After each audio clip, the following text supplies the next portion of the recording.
Okay, you guys. Woo, woo. Yeah. If you want to find a seat, we're going to go ahead and get started this morning.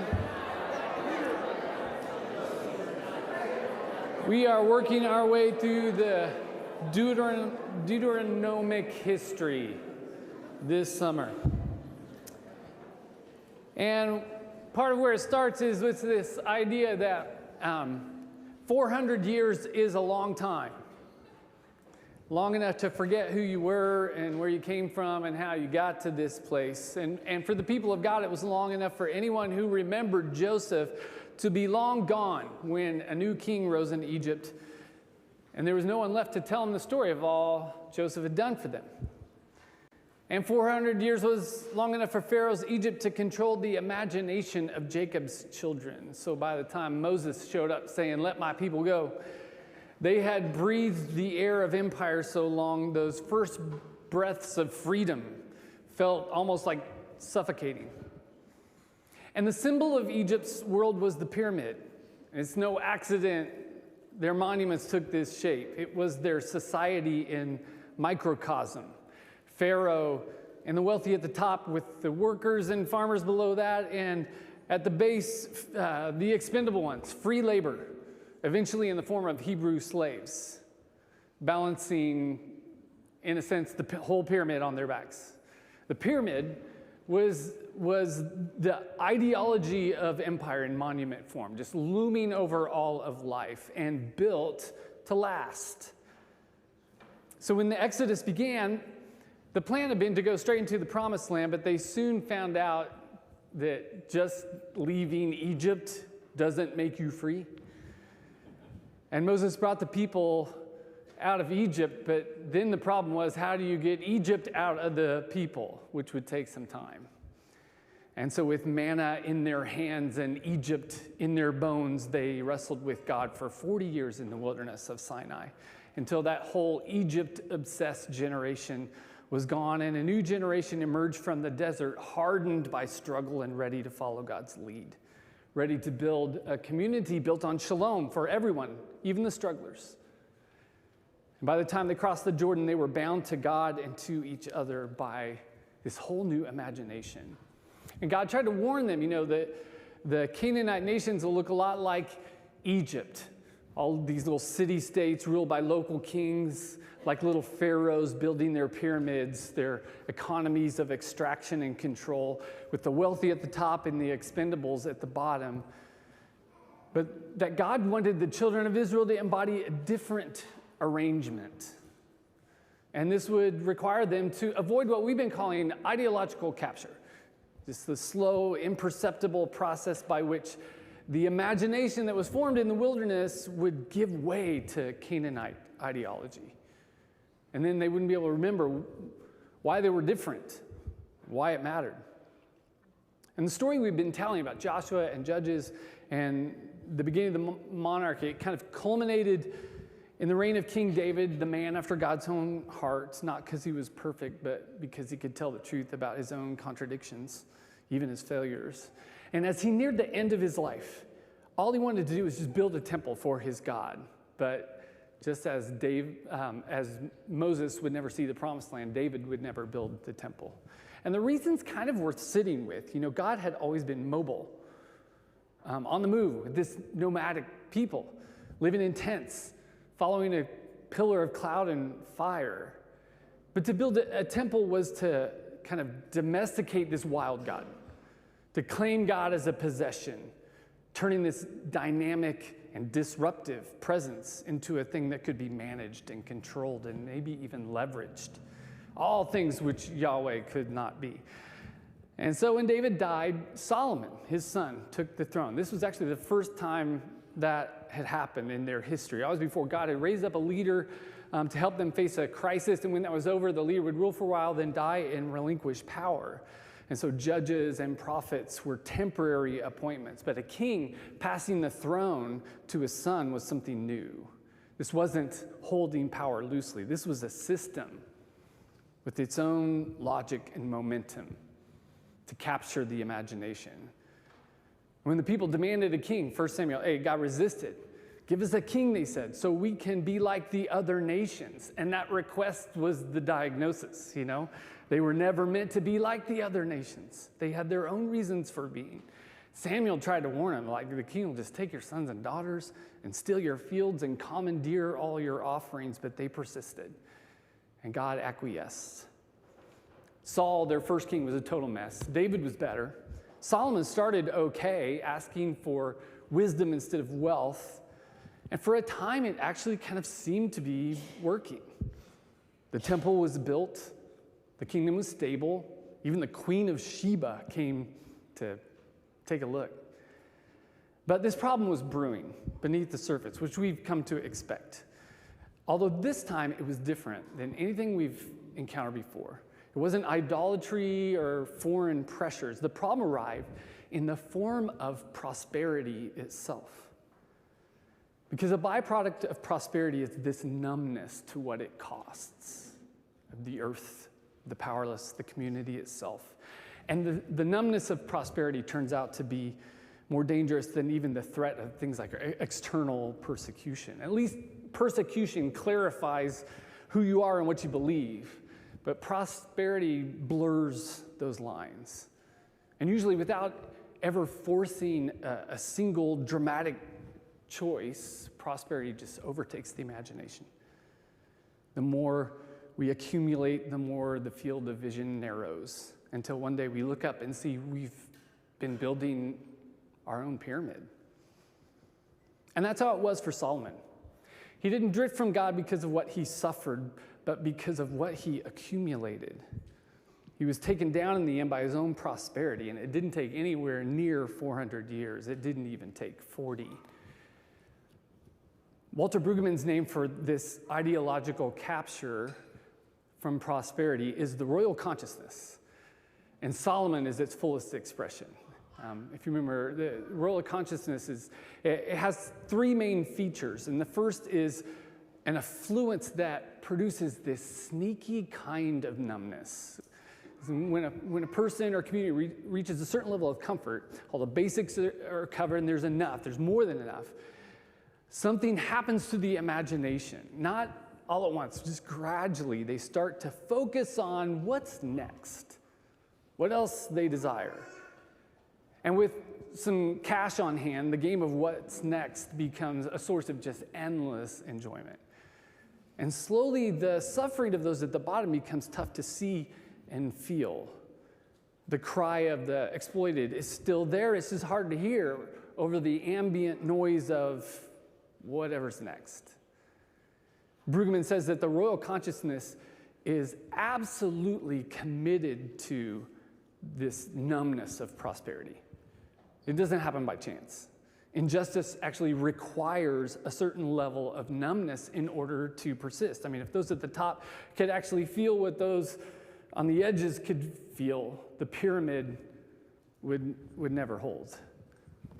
The second feature is what he calls static religion that domesticates God. So it's the religious version of the numbness move. If the God who has always sided with the powerless against the powerful is suddenly housed in a palace, blessing the rich and powerful, then we can be sure we have domesticated God. If God's disruptive presence, the prophets, become a legitimizing force for the status quo, like when the prophet is turned into a priest to bless the powers so they can just do whatever they got to do to maintain their power and position, then injustice suddenly has the full weight of religious conviction. And it's scary how sincere this conviction can be. I mean, empires are full of true believers. I mean, no one is more fanatical in their belief than, say, the Holy Roman Empire in the time of the Inquisition, or the KKK, or German National Socialists. Solomon built the temple with the utmost devotion and sincerity. But the domestication of God doesn't require bad intentions. It only requires a certain level of comfort. And soon, religion becomes a defender of the status quo. The third feature, he says, is an oppressive social order, usually a bureaucracy. that presents not as the consequence of like selfishness or injustice, but just as an unfortunate fact of life. Like the royal consciousness doesn't announce itself as an ideology. It presents as common sense. It's the way things are. Empires never just come out and say, listen, everyone, we're going to arrange things for the benefit of the wealthy and powerful. They just say, this is how the world works. Right? You can try to fight it, but this is how it has always been. I mean, nobody was ever meant to know how the pyramids were built. They're supposed to just seem like they've always been there. So people can point to them and say, look at all the momentum and inertia. How could we move something so immovable? What would you have us put in its place? This will outlast all of us. The pyramid is eternal. That's the power of the royal consciousness. It makes the status quo seem, if not preferable, at least inevitable. Like there's no other option. And Solomon's court very quickly perfected all three of these things with staggering wealth, this magnificent temple, and an intricate bureaucracy. Everything flowing upwards toward the wealthy and powerful, with this God who used to live in a tent, now at the heart of an imperial complex and a priesthood not serving the covenant, but the crown. And this dramatic change began to destabilize their whole society. Not because of some invading king or idolatrous frenzy, but because prosperity was transforming their imagination, especially of their leaders. And suddenly, they had more wealth, than they ever dreamed of. And it turns out you don't have to be conquered to be ideologically captured. Sometimes all you have to be is wealthy and comfortable and safe. And it's kind of tragic because part of how God means to protect societies from the inertia of injustice is through good government and wise leaders. I mean, in any area, the basic job of government is the restraint of evil, to make it easy to do good and difficult to do evil, to block the selfish and corrupt and aid the vulnerable. I mean, this is Joshua dividing up all of the land equally among the tribes and clans and families. That's the model. And so any government who makes exploitation easy and accountability optional is violating the most basic task of government itself. I mean, this is St. Augustine's favorite lament. He said, if justice is taken away, what are kingdoms but great robberies? At the very least, a good leader should be part of the solution, not the problem. In Deuteronomy 17, the Bible actually warns about these three things any of Israelite kings should never do, lest they become part of the problem. They must never multiply horses, wives, or wealth. Three just simple prohibitions. Solomon broke all three of these so fast, it's like he was checking off things from a list. So why not? Why not multiply horses, for instance? Well, in the ancient world, oxen were farm implements. Donkeys were kind of like pickup trucks. And horses were tanks. Every horse in their world was a war horse. Bred to pull chariots and carry soldiers into battle. To multiply horses was to build a standing army and find security through might and power instead of faithfulness. Plus, we're told Solomon imported all his horses from Egypt. So he's purchasing arms from the very empire that oppressed his own people. Because when you trust in horses, eventually all roads lead to Rome or to Egypt or any empire. 1,400 chariots, 12,000 horses he had, military bases all over the world. It was an entire security system that had really nothing to do with God. What about wives? We're told Solomon collected 700 wives and 300 concubines, which doesn't mean he was a womanizer, although he probably was. But marriages in that world were a form of diplomacy.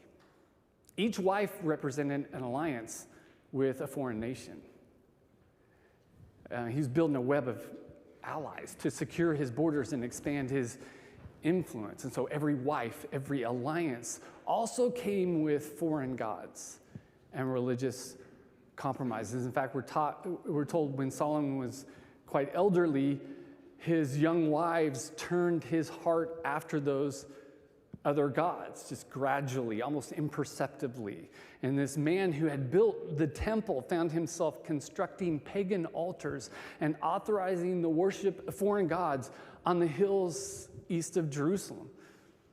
700 wives were 700 compromises, each pulling the heart a little further from its center. And then there was the wealth. It's interesting if you read it, we're given this detail that Solomon's income was 666 talents of gold per year. 666. And when John, much later, wrote his Revelation, he would borrow that number from right here as the mark of the beast, the mark of empire and injustice and evil, the mark of corrupt wealth of political leaders. I mean, did you know this was where it came from? The whole 666 thing, it wasn't about worshiping the devil. It's about a leader exploiting their position for unimaginable wealth. I looked it up, 666 talents of gold today would be around $2 to $3 billion a year. I mean, can you imagine a political leader making billions of dollars while it's still in office in our time? It's unthinkable. And undergirding all of this was this new bureaucracy. You remember Joshua had divided things by clan and family and had put all of the power to be held locally among the tribes and the elders. Solomon made 12 brand new districts, just ignoring all those tribal boundaries, cutting through the tribes and all their lands with these new districts whose tribal leaders were now required to spend one whole month a year in Jerusalem, supplying the royal court, which meant drinking and feasting with Solomon and the other fat cats. So the tribal structure Joshua created that distributed land equally and held power locally was just being dismantled and replaced by these administrative districts that were all loyal to Jerusalem. This weakened local control and tribal identity drew everything inward and upward toward the palace. It was almost like Moses spent his whole life liberating Israel from Pharaoh, and Solomon spent his life recreating Pharaoh in Israel. In 1 Kings 5, we're told Solomon conscripted tens of thousands of his own countrymen, Israelites, and put them into forced labor to build his temple. This is the brick-making stuff from Egypt, now reassembled on holy ground. And the temple itself, the magnificent golden cedar-lined house of God, became a new pyramid, a monument, telling everyone the shape of this society and baptizing this corrupt political system with religious power and rituals.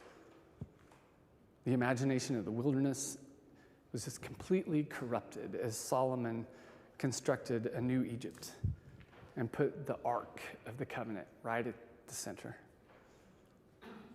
Under Solomon's reign, Walter Brueggemann writes, everything is delineated by rank and therefore by opportunities that come with it. And this whole enterprise of extraction and grandiose commoditization was all blessed by a very anemic God whose only function was to bless the regime. So that under Solomon you get a chosen king, a chosen city, and a chosen land to the exclusion of all those who were not chosen, he says. The worship of Yahweh under Solomon became a civil religion for empire.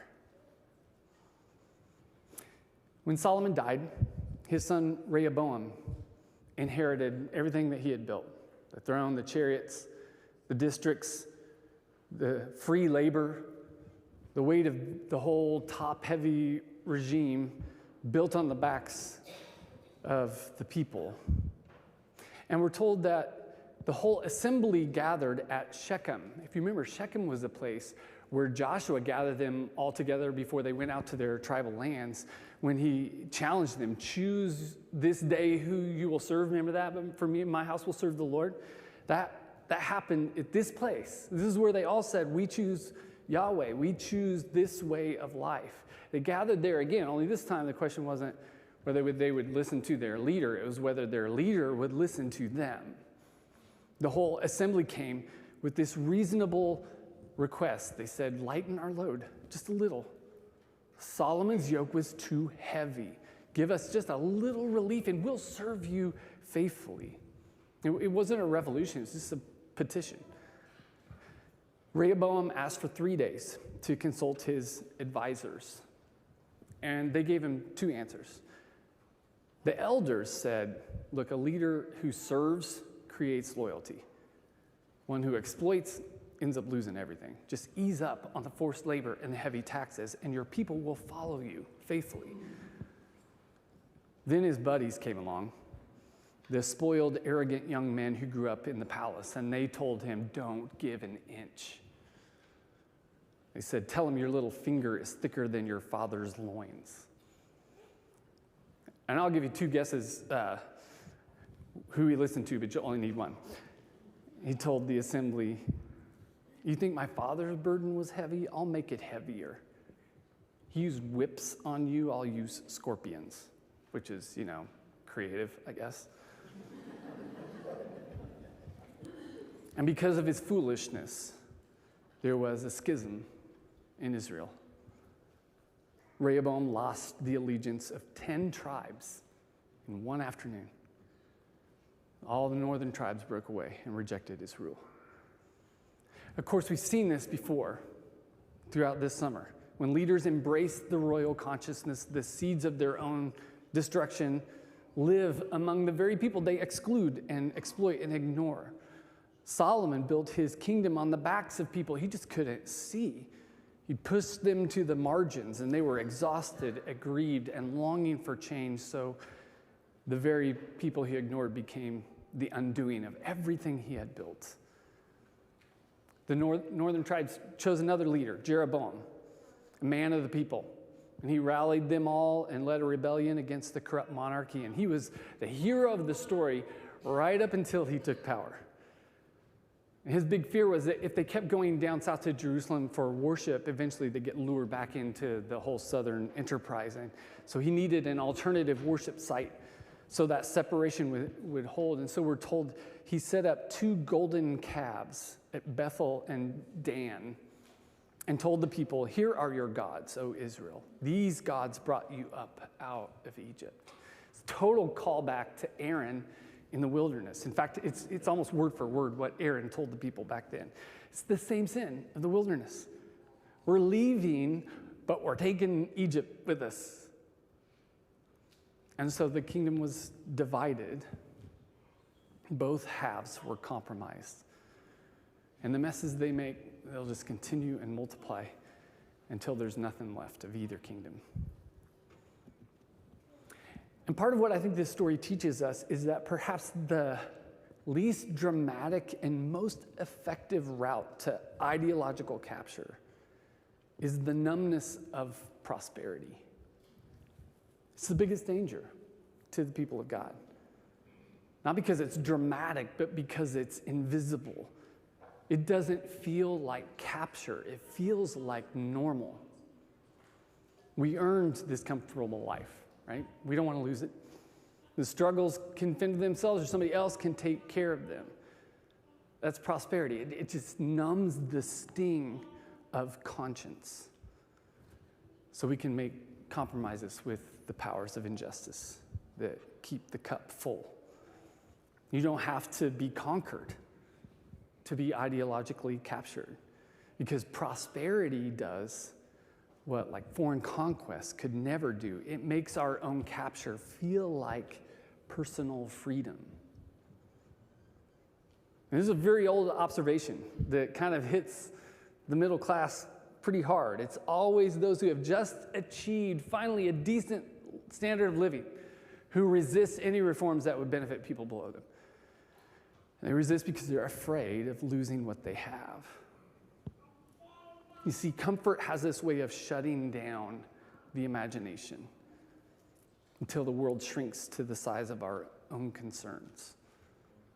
The mortgage, the retirement, college fund, the promotion, the renovation, the better car, vacation, the hope that next year will be better than this one. There's nothing wrong with those things. They're just not meant to be the center of our imagination. They're not meant to be the basis of our common life. Prosperity blindness narrows the field of view until it cuts out the marginalized. Just cut them out of the frame until eventually when we wake in the night, we're not worried about injustice or inequality. We're not worried about immigrants in detention centers or the plight of the homeless. We're not losing sleep over the marginalized or sick or the powerless. We're losing sleep worrying about how we're going to maintain our own stuff. And so any reforms or movements towards systemic solutions end up being derailed always by the middle class for fear it might disrupt our standard of living. The comfortable can always find reasons why reform is too costly or radical or disruptive or just too much. That's prosperity blindness. I mean, in Johnson County, the cost of housing has doubled over the past 10 years, which means rent prices have skyrocketed, making homelessness almost just a natural byproduct of our housing system. And yet, the median household income in Johnson County is $110,000 a year. It's top 10, 15% in the nation. And so the middle class here has mostly been able to ignore the housing crisis. It's funny, only recently is the middle class beginning to show some interest, and you know why? Because when their kids go off to college and want to come back home, they can't afford a home, so they can live nearby, and it bothers them. Prosperity blindness has allowed them to ignore this problem for years, but suddenly it's in the field of view through kind of solidarity with people at the bottom. Now, new public money for like affordable housing, better zoning laws, public transportation, that would all help, but that will also mean low-income housing across the street and socioeconomic diversity in our schools. And I don't know if the numbness of prosperity will ever allow middle-class Johnson County to embrace change. I do know we're precisely the people the text is addressing. And the question isn't whether we're bad people or not. The question is, are we willing to just live a little more simply so that others might just simply live? Rehoboam, he knew the right move. He was given wise counsel and confronted with the prophetic truth. Just be a servant, man. Just compromise a little bit. Use your power not to just grow your wealth, but to lift up those who struggle. But he couldn't receive it. He couldn't even recognize it as wisdom. And not because he was a monster, because he was wealthy and comfortable and safe. And most of us will live our lives in the vicinity, at least, of that same danger. And so the question is, has our prosperity blinded us to wisdom, to the prophetic imagination? I worry about this constantly, especially because the antidote to this problem is not white progressive guilt, which is kind of the only alternative that seems to exist in our culture. But progressive guilt is just kind of another form of self-focus. Neoliberalism isn't the solution, it's the problem. The solution is the prophetic imagination. And that's more difficult and strange, but more beautiful and compelling than progressive guilt. The prophetic imagination, we've talked about this, it just involves the capacity to feel the pain of those who struggle, to criticize the current arrangement and energize toward an alternative future. That's it. Not because of our political commitments, but because our lives have been shaped by the story of God and the practices of our tradition. And so we can kind of see past the horizon of self-interest and hear the cries of those who are just drowning because God has made us fully awake in the world, liberating us from the numbness and blindness of prosperity. There's a writer, Barbara Brown Taylor. She taught me to say it this way. She says, to be part of this prophetic people, to follow God, is to agree to live our lives without the benefit of anesthesia. We're going to feel everything, she says. We have to agree to live without the crutches we use to prop up our emotional and spiritual instability, without the artificial fillers we use to fill the space of sorrow and longing that actually leads to change, to live without the spiritual pacifiers that keep us quiet but leave us hungry for something real, something meaningful. The prophetic move, she says, is to go without those things. We're going to feel everything in solidarity with the powerless. In the end, the prophetic office, the prophetic move, imagination, it isn't about telling the future. It's the ability to sense the falseness of the age and the courage to refuse to just go along with it. It's not because we've achieved some moral high ground. It's just we got our eyes trained outside the system too. We're seeking first the kingdom of God. The United Kingdom that David had built divided into factions on that day. And not because of outside forces, they did this to themselves. Because you don't have to be conquered to be ideologically captured. You just have to be wealthy and comfortable and safe. The numbness of prosperity made them blind to the people who were holding up the floor beneath them until one afternoon, those invisible people just walked away and the whole thing collapsed. And I sometimes wonder if the floor's collapsing beneath us. And I don't know, maybe it is. I know with all our wealth and prosperity, maybe it ought to be. But I also know the true test of the prophetic imagination is just whether we embody despair and cynicism or hope and neighborly concern. And I really want us to be a people of hope. And people who lock arms with our neighbors and other people of faith and seek the peace of our community, the common good, especially for those who are excluded. Because somewhere in Johnson County tonight, on the streets or in the woods, in a detention center or a crisis center or a rental home where 3 families share 2 bedrooms, or in a car parked overnight in the Walmart parking lot or in our parking lot, someone is hoping there's a community of people with the resources and the imagination of people whose prosperity hasn't made them too numb to feel their desperation, too blind to see their situation and to care. People who are awake and feeling all of it. A people who are hoping and working to see them flourish and find peace. And that's us, you guys. That's what it means to be the church.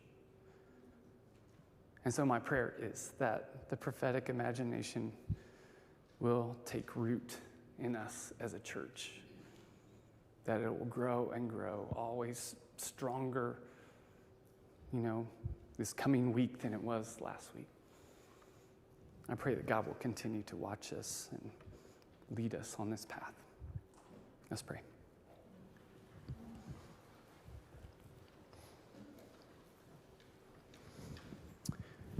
God, we thank you for this part of the story we don't always see.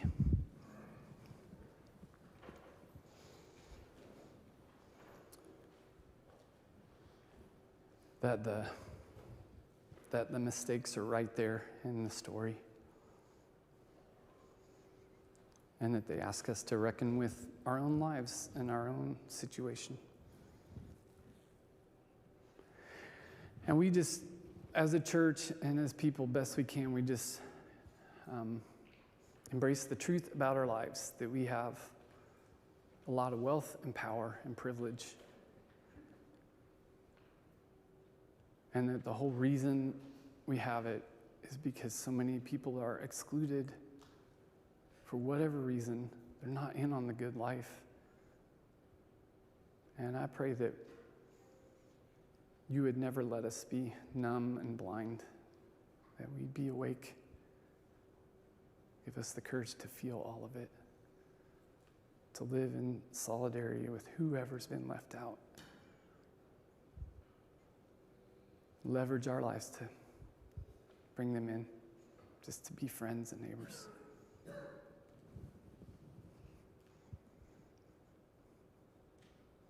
Amen.